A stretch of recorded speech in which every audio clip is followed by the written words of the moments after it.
Everyone good morning अस्सलाम वालेकुम। अभी एक बात याद आई, बच्चों को मैं वही बता रहा था कि एक खास 6, 9th और 11th इंट्रेंस जो भी इंट्रेंसेस आप देते हैं उनके लिए खास कि जो आप पेपर देने जाते हैं उस दिन जब पेपर देंगे आप तो एक सिंगल शीट मिलता है जिसमें करीबन 32-24 पेजेस होते हैं ना, थोड़ी मोटी होती है बिकॉज एक तरफ इंग्लिश और एक तरफ हिंदी में लिखा होता है सेम पेपर।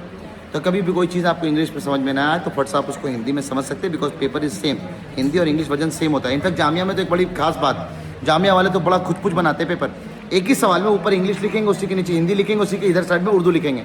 तो वो English Hindi Urdu same paper में लिखे होते हैं और उनके एक पेज पे करीबन 4-4, 5-5 सवाल होते हैं। तो उनमें थोड़ा सा जगह तब भी होता है, तो ऑप्शंस बड़े पेचीदा होते हैं जामिया के पेपर में। लेकिन एमयू में ऐसा नहीं होता है, इंग्लिश और हिंदी एक तरफ चल रहा होता है।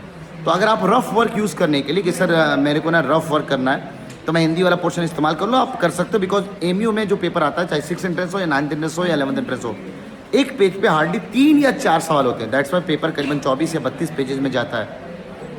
और सर क्या मैं रफ वर्क जो कर रहा हूँ अगर हिंदी सेक्शन में कर रहा हूँ, अगर मैं हिंदी सेक्शन में रफ वर्क कर रहा हूँ तो क्या इन्विजिलेटर टोक सकता है? यस, ऑफिशियली आप रफ वर्क करने के लिए सिर्फ एक पेज, लास्ट पेज आपको मिलता है।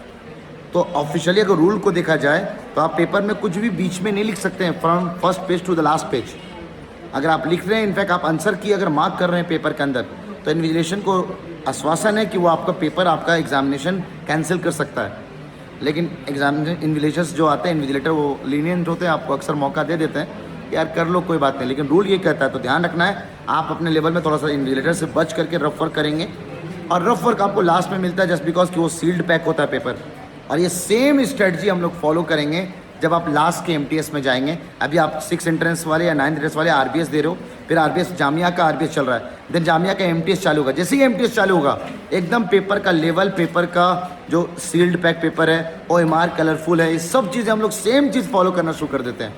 तो आपको एकदम रियल वाली फीलिंग आती है। दैट्स वाई कहते हैं इमेज क्लास का टेस्ट सीरीज़ बड़ा शानदार है। तो टेस्ट सीरीज़ वाले बच्चे और हमारे इमेज क्लास के बच्चे सबके लिए फॉलो होता है। तो आप पहले से जान रहे होते हैं कितना रफ वर्क करना है, कहाँ पे रफ वर्क करना है और ओएमआर फिल कैसे करनी है। और ओएमआर फिल करने को लेकर के ओएमआर को आपको भरने का टाइम मिलता है स्पेशली अलग से, है ना, ये वो बीच का नहीं। अब इस पर भी अगर आप वीडियो चाहते हैं तो मैं बिल्कुल कमेंट सेक्शन में बताइए, तो मैं आपको ओएमआर को कैसे फिल करते हैं इस पर बेस्ड एक वीडियो बना दूंगा ताकि आपको ध्यान रहे। तो ये एक नोट करने वाली बात है कि उस दिन पेपर जो मिलता है, इनफैक्ट मैंने अपनी किताब एमयू बूस्टर में भी एक सैम्पल पेज कि पेपर की शक्ल कैसी होती है, एक पेज में कितने सवाल होते हैं, वो मैंने डाल रखा है। तो थैंक यू ऑल। आप वीडियो को लाइक करना ना भूलें और लोगों तक शेयर करना ना भूलें। मिलते हैं नए वीडियो के साथ। अल्लाह हाफ़िज़।